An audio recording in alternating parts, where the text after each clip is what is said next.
जय हिंद दोस्तों, नमस्कार। आप सभी का स्वागत है हमारे इस यूट्यूब चैनल पर और एस्केप पर। तो आज का जो हमारा सेशन है वो बहुत ही ज़्यादा इम्पोर्टेंट होने वाला है, क्योंकि अगर आपके दिमाग में ये सवाल है कि मैं ऑटोकैड क्यों सीखूं, मैं 3ds मैक्स क्यों सीखूं, या कोई सा भी सॉफ्टवेयर, जितने भी सॉफ्टवेयर है उनके रिगार्डिंग आपके माइंड में कोई भी क्वेश्चन है, कोई भी क्वेरी है कि उनके अंदर क्या होता है और उनसे आप कितना अर्निंग कर पाते हो, ये सारी चीजें आती है दिमाग में। तो वो सारी चीजें मैं आज क्लियर करने वाला हूँ आपकी।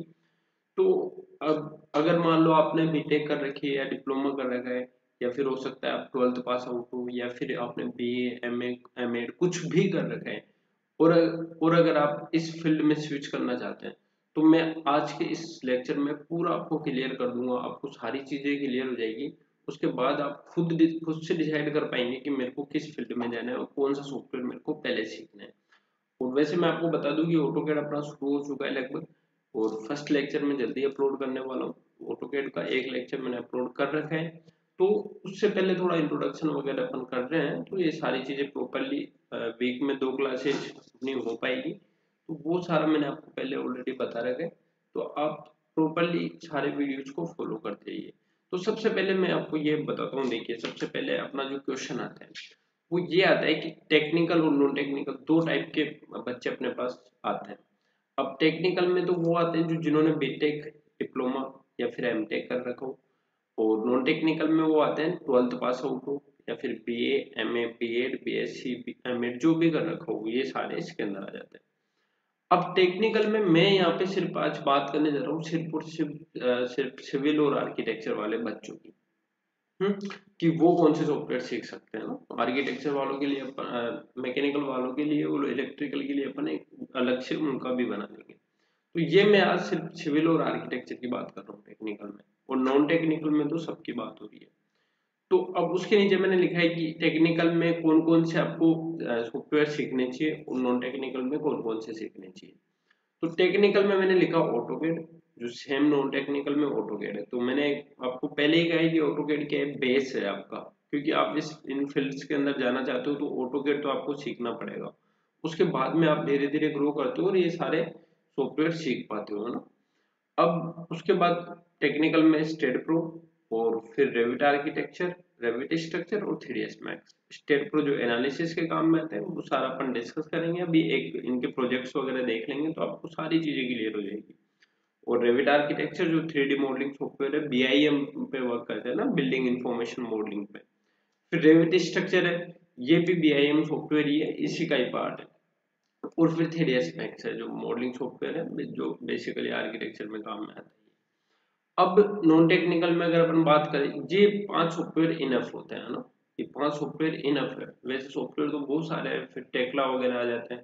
पर एक बार अगर आप ये 5 सीख जाते हो तो फिर आपको ज्यादा प्रॉब्लम नहीं आती किसी भी सॉफ्टवेयर को सीखने में। और नॉन टेक्निकल में ऐसा है कि ऑटोकैड तो आपका है ही, और रेविट आर्किटेक्चर इसमें आर हो रहेगा स्टार्टिंग में, तो ये रेविट आर्किटेक्चर है। तो ये दो हो गए, दोनों वहां पर भी थे, और 3ds मैक्स वहां पर भी था, और लूमियन और वीरे इसमें भी ये 5 इंपोर्टेंट मैंने बताए। दोनों में 5 5 हो गए। और 3 तो उसमें भी सेम है टेक्निकल में जो नॉन टेक्निकल में है। पर देखो, अब जो नॉन टेक्निकल वाले लोग हैं वो स्टेट प्रो नहीं कर सकते, रेविट स्ट्रक्चर नहीं कर सकते। क्यों नहीं कर सकते? क्योंकि इसमें ऐसा होता है, नॉन टेक्निकल के लिए मैं बता रहा हूँ, जो अगर आप 12th पास आउट हो, बीए एमएड कर रखा है आपने, तो कि आप अगर बीटेक वाले जो बच्चे टेक्निकल वाले, वो क्या होते हैं, उनके न्यूमेरिकल सब्जेक्ट्स वगैरह आते हैं, आरसीसी वगैरह है ना, ये बहुत सारे न्यूमेरिकल सब्जेक्ट्स आते हैं। तो ये न्यूमेरिकल सब्जेक्ट्स का डाटा ही इसके अंदर पुट करना पड़ता है स्टेट प्रो वगैरह में। इसलिए ये एनालिसिस सॉफ्टवेयर आप नहीं सीख पाते हो। और जो आपके लिए मैंने सॉफ्टवेयर बताया, Revit architecture, 3ds max, Lumion, ये क्या होते हैं, नॉन पैरामेट्रिक सॉफ्टवेयर्स होते हैं। इनमें क्या होता है, आपको वैल्यू का इतना ज्यादा इंपोर्टेंस नहीं होता कि आपको 3 फीट डालना है, 4 फीट डालना है। इसमें अपीयरेंस मैटर करती है कि आप कितना अच्छा बना पा रहे हो ना, आपकी इमेजिनेशन पावर पे डिपेंड करता है। तो इस ये नॉन टेक्निकल के लिए सारे सॉफ्टवेयर बताए मैंने। अब जैसे ही आपके माइंड में ये आता है कि आपको किसी ने गाइड कर दिया कि हाँ आप ऑटोकैड सीख लो, या किसी ने बोल दिया कि आप स्टेट प्रो सीख लो, किसी ने बीटेक करी और किसी ने बोला कि भाई आप स्टेट प्रो सीख लो, या फिर कोई डिप्लोमा पास आउट है सिविल से या आर्किटेक्चर से, तो उसको स्टेट प्रो के लिए कोई बोल देता है या रेविट आर्किटेक्चर के लिए। तो जहां तक मुझे लगता है कि आपके दिमाग में सबसे पहले ये क्वेश्चन आता है कि मुझे पैसा कितना मिलेगा, जहां तक मुझे लगता है। क्योंकि देखिए दोस्तों, सबसे जरूरी बात यह है कि अपन कोई भी काम करते हैं तो वो इसीलिए अपन करते हैं कि उससे अपने को अर्निंग कितनी होगी ना। आप एक बार सोच के देखिए, आप कोई सा भी सॉफ्टवेयर सीखो, कुछ भी सीख रहे हो, इसका पीछे एक ही तो रीजन है। और अगर आप, ऐसा कहा जाता है कि जिसने भी कहा है सही कहा है कि अगर आप चाहे कितने भी पढ़ लिए हो आप, है ना, और अगर आप कमा नहीं पा रहे हो ना, तो कोई मतलब नहीं है उस पढ़ाई का। तो वही चीज यहाँ पे है। अब आपके दिमाग में ये क्वेश्चन आता है कि अगर मैं सॉफ्टवेयर सीखता हूँ तो मैं कितना पैसा इनसे कमा पाता हूँ। तो वो मैं आपको थोड़ा सा मैंने आपके लिए बनाया है, तो इसमें मैं आपको बताता हूँ कि अर्निंग आप इनसे कैसे करोगे। देखो, टेक्निकल वाले लोग हैं उनके लिए भी वही रहेगा, और नॉन टेक्निकल दोनों के लिए थोड़ा सा डिफरेंस रहेगा कि वो जो टेक्निकल वाले कर सकते हैं अर्निंग, वो नॉन टेक्निकल वाले नहीं कर सकते, पर काम उनका हो जाता है ना। तो देखो, मैंने टेक्निकल में लिखा है सबसे पहले बीटेक डिप्लोमा वालों के लिए कि स्टेट प्रो का यहाँ पे 4000 लिखा है। अब ये 4000 क्या है, नीचे देखो आप, मैंने लिखा ओनली ड्राइंग। मान लो कोई एक मकान है, इधर दिखाया मैंने 20x50 का 1000 स्क्वायर फीट का एक ये एरिया है अपने पास, ये वाला। तो ये अगर एरिया है मेरे पास 20x50 का 1000 स्क्वायर फीट हो गया। अब इसकी क्या है, जो रेट है ना इस टाइम पे जयपुर में, वो है 20 रुपए, 22 रुपए, 25 रुपए, ऐसे 50 रुपए तक ले लेते हैं। और वो डिपेंड करता है कि अगर वो जो जितना अच्छा इंजीनियर होगा वो रेट लेगा। कोई 100 भी लेता है, 200, 250, 300 तक चली जाती है ना। तो पर जो बेसिकली रेट रहती है वो 20-22 रुपए के आसपास रहती है।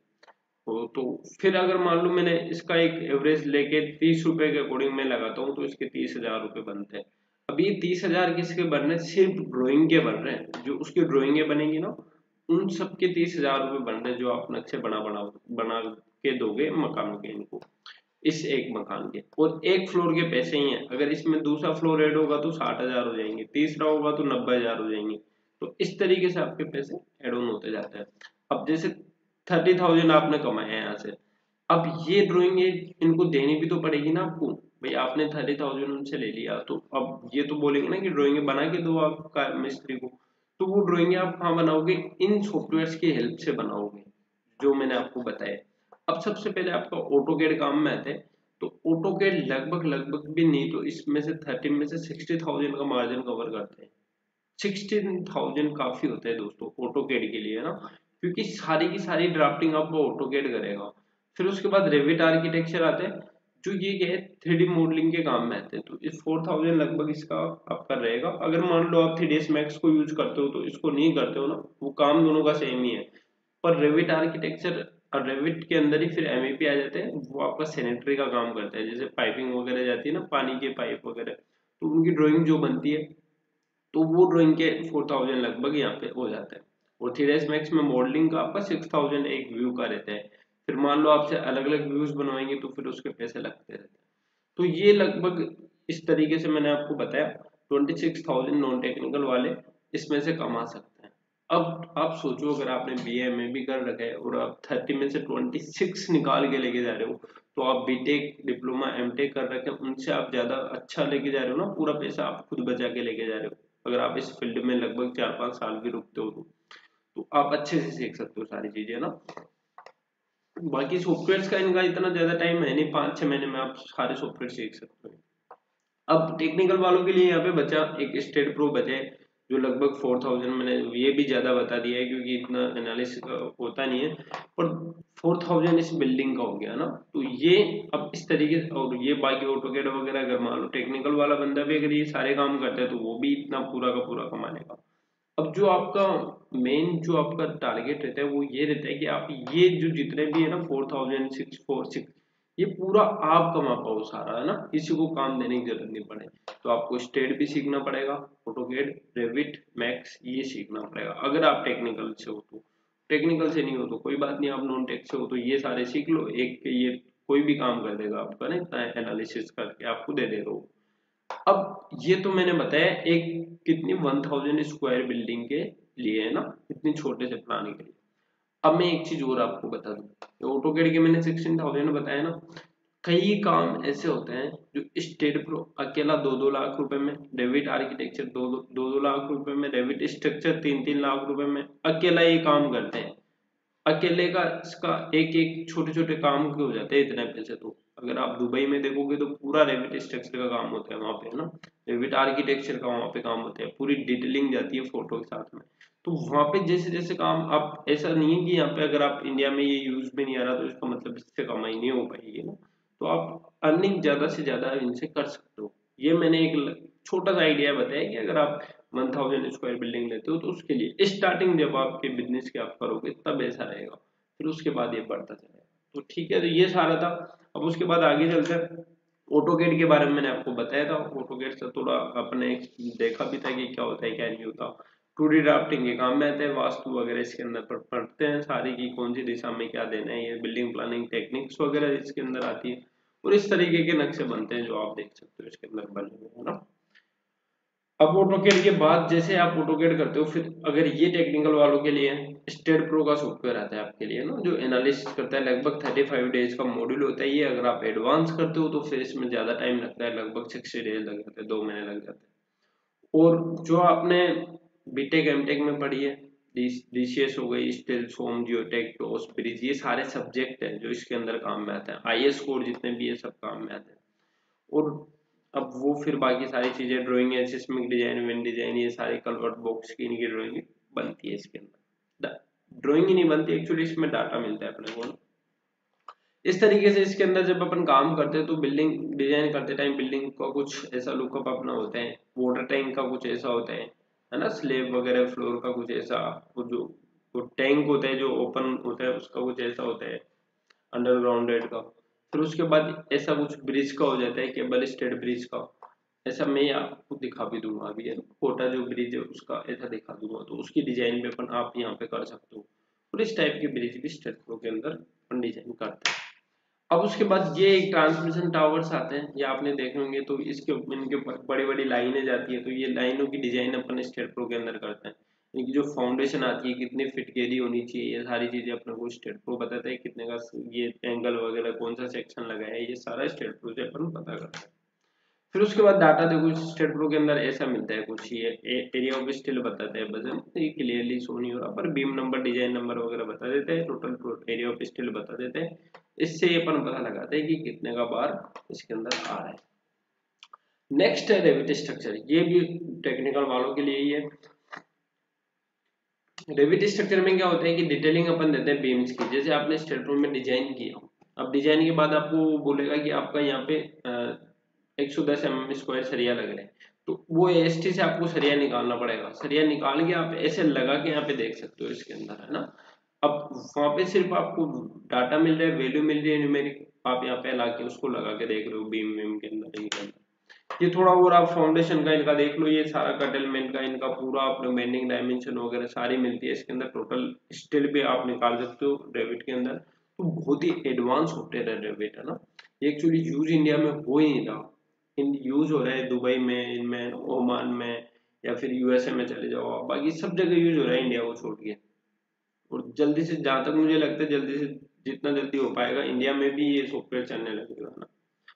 अब उसके बाद ये देखो, ये ट्रस है ना, ये ट्रस डिजाइन भी अपन इसके अंदर करते हैं।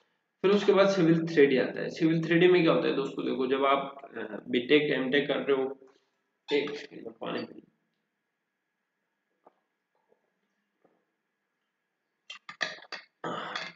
जब आपकी बीटेक चल रही होती है तब थर्ड सेम में, फोर्थ सेम में आपको टोटल स्टेशन के बारे में बताया जाता है। थर्ड सेम में तो शायद आपको थोडोलाइट और इनके बारे में बताते हैं, लास्ट टाइम पे आपको बताते हैं लगभग, है ना, टोटल स्टेशन के बारे में।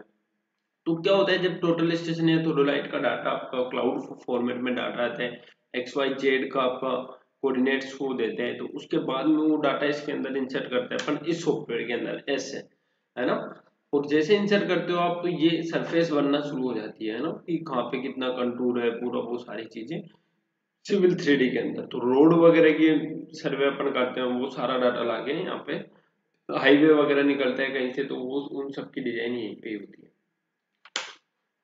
हाईवे वगैरह की डिजाइन इसलिए होती है कि कई बार मान लीजिए ऐसा होता है कि फ्लड वगैरह आया, और कभी ऐसा तो नहीं होगा कि आपका हाईवे पूरा डूब रखा है पानी में, ऐसा नहीं होता, तो इसलिए पहले से डिजाइन की जाती है ना। फिर रेविट आर्किटेक्चर, ये देखो आप दोनों के लिए टेक्निकल हो चाहे नॉन टेक्निकल हो, तो मैंने आपको पहले ही बताया कि रेवियर आर्किटेक्चर लगभग 3ds मैक्स जैसा ही है, पर 3ds मैक्स नहीं है ये, है ना। तो इसमें थोड़े से अलग चीजें, थोड़ी एडवांस चीजें अपने पास होती है। और आप जब BIM building information modelling software है ये, इसमें क्या होता है कि आप 3D के साथ में उसकी डिटेलिंग दे देते हो पूरी।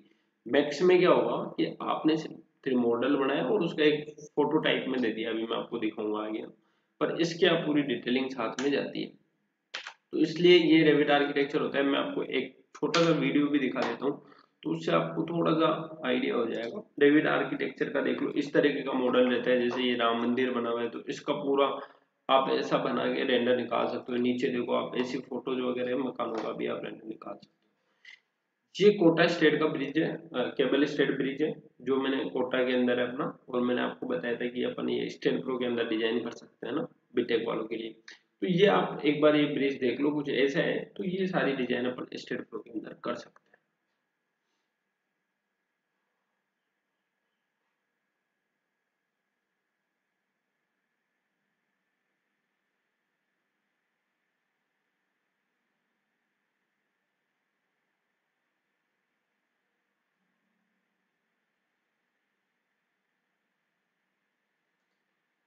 तो ये सारा था। और उसके बाद फिर आप अगर मैक्स की बात करें तो मैक्स के बारे में तो मैंने आपको बताया ही है, ये नॉन टेक्निकल वालों के लिए सबसे बेस्ट सॉफ्टवेयर है। और ऑटोकेड करने के बाद भी अगर आप बिना रेविट के भी इसको करते हो तो ये मान के चलिए कि आपके लिए सबसे बेस्ट है ना। इमेजिनेशन पावर आपकी सिर्फ इसमें चाहिए और आपको मजा आता है मतलब इस सॉफ्टवेयर पे काम करने का। कुल मिला के बात ये है। अब देखो, अब जैसे 3ds मैक्स में इस तरीके के आप व्यूज बनाते हो मकानों के। जैसे क्या होता है कि जब आपका मकान बन रहा होता है, उससे ऑटोकेड की फाइल पे ये पूरा आप मकान खड़ा कर देते हो ना। तो जब आपका क्लाइंट को आपको देखने, जब आप दिखाओगे ऐसा कुछ, तो वो आपसे अच्छा इंप्रेशन रहता है।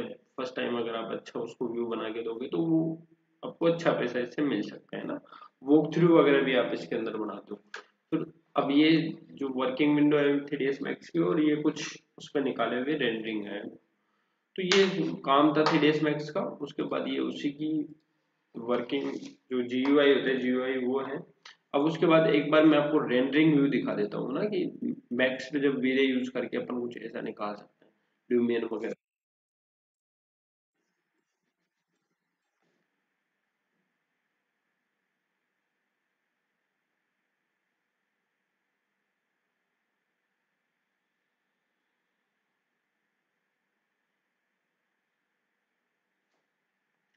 तो ये छोटा सा कुछ था, एक वीडियो मैंने एड किया था आप लोगों के लिए। एक और एड किया है, तो ये लुमियन से आप ऐसा निकाल सकते हो।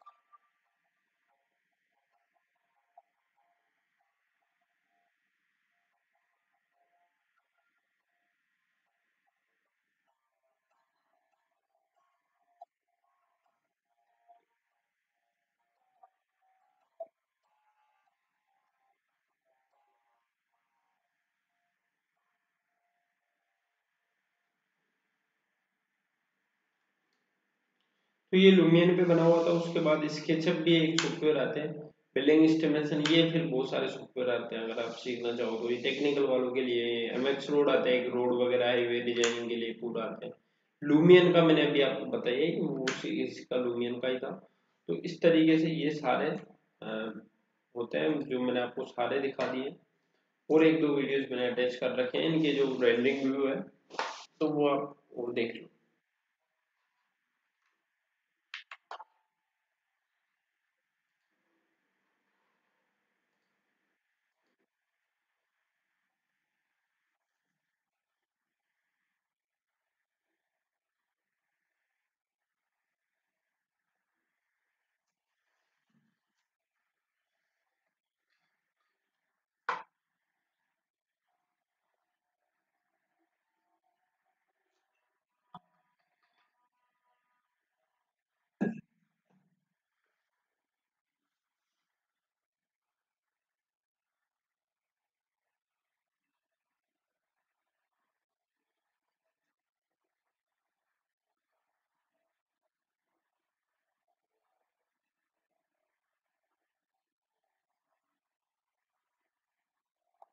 तो ये जितने भी प्लांट वगैरह आपको दिख रहे हैं सारे आपको खुद से बनाने होते हैं, सारे के सारे जितने भी सीन यहाँ पे आप देख पा रहे हो, सारे सीन आपको क्रिएट करने पड़ते हैं। सन की रेज कितनी आ रही है, सारा आपको टेम्परेचर वगैरह पूरा आपको सेट करना होता है।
ये एक वीडियो और आप देख लो, लास्ट जो मैंने आप लोगों के लिए ऐड किया है।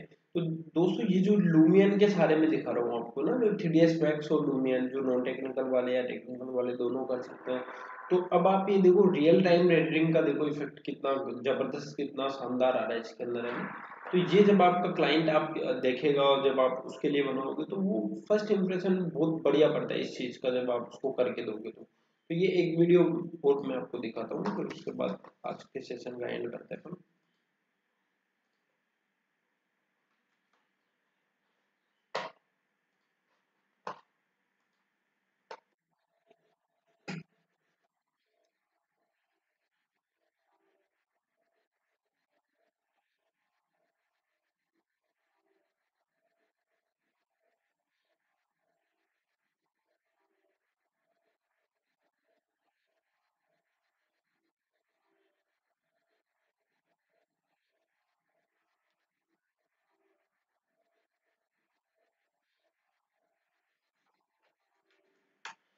तो धन्यवाद दोस्तों, बहुत बहुत धन्यवाद आपका। तो ये था मेरी तरफ से आज सारा कुछ जो भी था सॉफ्टवेयर्स के बारे में। अब जहां तक मुझे लगता है कि आपको सॉफ्टवेयर्स का तो कोई डाउट नहीं रहेगा ना, कि कौन सा सॉफ्टवेयर आपको करना है, क्या करना है, ये आपको शायद डाउट नहीं रहेगा इस वीडियो के बाद में। और अगर फिर भी आपको कोई डाउट रहता है तो आप कमेंट में पूछ सकते हैं, या फिर हमारा नंबर दिया हुआ है, जो कॉन्टेक्ट नंबर है हमारा रेस्किट का, आप इस नंबर पे कॉल कर सकते हैं या फिर व्हाट्सएप पे टेक्स्ट कर सकते हैं ना, तो ये आप हमसे जुड़ सकते हैं ऐसे। और अब नए वीडियोज आते रहेंगे तो आप प्लीज चैनल को सब्सक्राइब कर लीजिए, जो नोटिफिकेशन आइकन पे भी आप क्लिक कर लीजिए, जो आपको नोटिफिकेशन मिलते रहे जैसे वीडियो आए। Thank you so much, thank you.